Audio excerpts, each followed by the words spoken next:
बिस्मिल्लाहिर्रहमानिर्रहीम। अस्सलाम वालेकुम दोस्तों, आज की इस वीडियो में मैं आप लोगों को ईद की नमाज का मुख्तसर तरीका बिल्कुल मुख्तसर इस वीडियो में बताऊंगा। लेकिन आप लोगों से एक रिक्वेस्ट करूंगा कि वीडियो को सुनने के बाद लाजमी शेयर कीजिएगा, क्योंकि मैं मुख्तसर तरीन तरीका आप लोगों के साथ शेयर कर रहा हूं। तो सबसे पहले जब हम ईद की नमाज़ पढ़ने जाते हैं तो बहुत सारे लोग ऐसे हैं जो ज़बान से नियत बोलते हैं। तो जो ज़बान से नियत बोलते हैं उनके लिए नियत ये है कि मैं नियत करता हूँ 2 रकात नमाज ईद उल फितर वाजिब की 6 ज़ायद तकबीरों के साथ वास्ते अल्लाह ताला के, पीछे इस इमाम के मुँह मेरा काबा शरीफ की तरफ अल्लाहु अकबर और फिर अल्लाहु अकबर कहकर हाथ बांध लेने हैं। दूसरे लोग वो होते हैं जो मुंह से जो है नियत नहीं बोलते हैं, वो सिर्फ दिल में लाएं कि भाई हमने ईद की नमाज़ पढ़नी है, बस इतना ही काफ़ी है। और इसके बाद जो है जिस तरीके से इमाम अल्लाहु अकबर कहता है आपने भी अल्लाहु अकबर कह देना है। ईद की नमाज में 6 ज़ायद तकबीरें होती है, ठीक है। जैसे आम नॉर्मल जो नमाज होती है उसमें तकबीरें होती है, लेकिन ये जो ईद की नमाज है इसमें 6 ज़ायद तकबीरें हैं। 3 ज़ायद तकबीरें पहली रकात में और 3 ज़ायद तकबीरें दूसरी रकात में। बहुत ही आसानी से एक पॉइंट आपको बताता हूँ, वो अपने ज़हन में रखना है।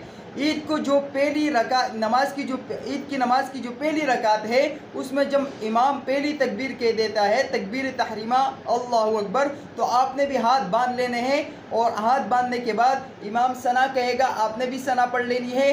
सना पढ़ने के बाद इमाम जो है अल्लाहु अकबर पहली ज़ायद तकबीर कहेगा, तो आपने भी अल्लाहु अकबर कहकर हाथ कानों तक उठा लेने हैं, हाथ बांधने नहीं है। फिर इमाम दूसरी तकबीर ज़ायद तकबीर कहेगा अल्लाहु अकबर, तो आपने भी हाथ उठा लेने हैं, हाथ बांधने नहीं है। इसके बाद इमाम तीसरी ज़ायद तकबीर पढ़ेगा, तो आपने हाथ उठा लेने हैं। अब इस तीसरी ज़ायद तकबीर पे हाथ आपने जो है हाथ बांध लेने हैं। तो 3 ज़ायद तकबीरें हो गई। अब इमाम अलहम्दु शरीफ पढ़ेगा।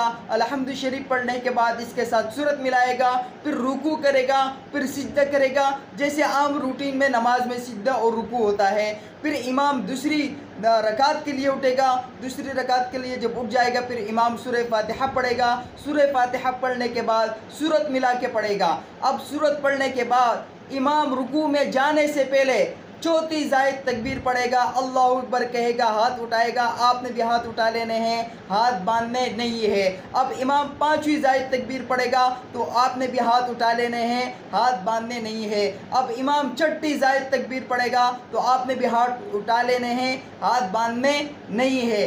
अब इमाम एक और तकबीर कहेगा जो ज़ायद तकबीर नहीं होगी, जो रुकू में जाने के लिए होगी, तो आपने भी रुकू में तकबीर को पढ़ने के बाद रुकू में चले जाना है। फिर वही रुकू होगा, फिर उसी तरीके से 2 सिजदे होंगे। 2 सिजदे करने के बाद इमाम जो है सलाम फेरेगा। तो ये है ईद की नमाज का मुख्तसर तरीका। वीडियो को लाइक, चैनल को सब्सक्राइब और लाजमी शेयर करना है दोस्तों के साथ। जज़ाकुमुल्लाहु खैरा। अल्लाह हाफिज़।